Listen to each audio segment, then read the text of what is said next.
ગુજરાતમાં હાલ વીજ કંપનીઓ દ્વારા સ્માર્ટ મીટર લગાવવાની કાર્યવાહી હાથ ધરવામાં આવી રહી છે અને વડોદરામાં 27,000 જેટલા સ્માર્ટ મીટરો લગાવી પણ દેવામાં આવ્યા છે. પરંતુ આ સ્માર્ટ મીટરમાં રિચાર્જ કરવું પડતું હોવાથી દૈનિક અને માસિક પગારવાળાને આ રિચાર્જ પ્રક્રિયા પોસાય તેમ નથી. તેમજ આ ઉપરાંત આ મીટરમાં વધુ બિલ આવતું હોવાની ફરિયાદો પણ ઉઠવા પામી છે, જેને લઈને આજે ભાવનગરમાં આમ આદમી પાર્ટી દ્વારા સ્માર્ટ મીટરનો વિરોધ કરતા ભાવનગર જિલ્લા કલેક્ટરને આવેદન આપવામાં આવ્યું હતું, જેમાં લોકોને દિલ્હી અને પંજાબની જેમ 300 યુનિટ વીજળી મફત આપવામાં આવે તેવી માંગ પણ કરવામાં આવી હતી.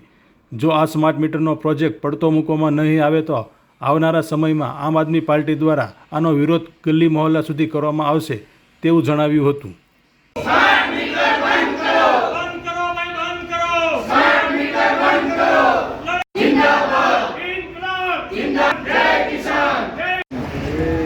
हाँ बोल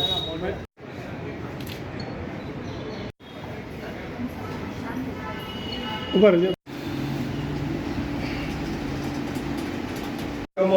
મલાઈ આપવા માટેનો આ પૂરેપૂરું આયોજન છે એવું અમે ચોક્કસપણે કર્યા છીએ. અને જો સરકાર આ સ્માર્ટ મીટર લગાવવાની વાત પડતી નહીં મેકે અને સ્માર્ટ મીટરો લગાવશે તો આમ આદમી પાર્ટી સમગ્ર ગુજરાતની અંદર રોડ ઉપર આવી અને લોકોની સાથે ઉગ્ર આંદોલન કરે. રાજ્યમાં સ્માર્ટ મીટરનો વિરોધ કરવામાં આવ્યો, આવેદન આપવામાં આવ્યું. આજે સમગ્ર ગુજરાતની અંદર આમ આદમી પાર્ટી દ્વારા જે સ્માર્ટ મીટરો કેન્દ્ર સરકાર અને ગુજરાત સરકાર દ્વારા લગાવવાના ચાલુ કરવામાં આવ્યા છે, ખાસ કરીને મહાનગરોની અંદર આ સ્માર્ટ મીટર લગાવી દીધા છે. ત્યારે જ્યાં જ્યાં સ્માર્ટ મીટરો લગાવ્યા છે ત્યાં ગ્રાહકો અને લોકોનો ખૂબ રોષ છે અને એ લોકોની કમ્પ્લેન છે કે આ મીટરો છે એમાં 5 થી 7 ગણું બિલ જૂના મીટર કરતા આવે છે.